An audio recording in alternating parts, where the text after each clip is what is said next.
we're going to spend much more time on what we know about this now and how this works, the difference between the drugs, compounded injection, what we know about weight regain, safety profiles.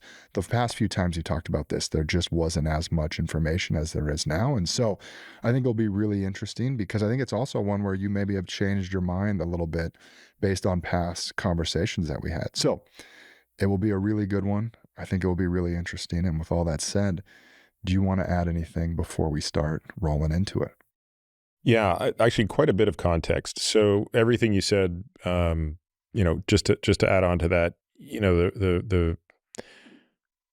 I if there's one thing that I get a kick out of, it's I'm scrolling on Instagram and I see a video of me talking about, semaglutide from 3 or 4 years ago, and I, frankly, don't even necessarily agree with what I was saying at the time, and that's just the nature of how things work, right? Is that our knowledge changes a lot, and so that's part of my motivation for wanting to talk about this yet again today. It's that we know considerably more today than we did 3 years ago, but I also want to acknowledge all the things we don't know. So, you, you know, that's one point I'd want to make. Second point I want to make is there's at least earlier generations of these drugs have been around for quite some time.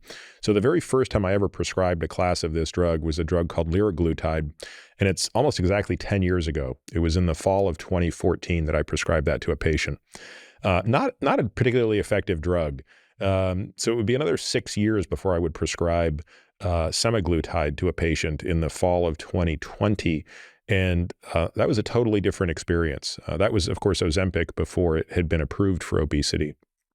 Yeah, I think I just have a lot of stuff I want to sort of talk about. But to your point, there's no need to rehash stuff we've gone through before. So I think it was AMA 29 where Bob and I did a very deep dive into the physiology of how these things work, and we really probably spent maybe more time than we needed to explaining to people how the GI tract works and how GI hormones work. So not going to do that here, right? So let's kind of cut right to it. So these are a class of drugs that were initially developed for the management of type 2 diabetes. And that was largely on the basis of the fact that these are a class of drugs that mimic a hormone called GLP-1, glucagon-like peptide 1, that stimulates the release of insulin from the pancreas, which, of course, if you have type 2 diabetes as opposed to type 1 diabetes, is one of the routes of trying to get around the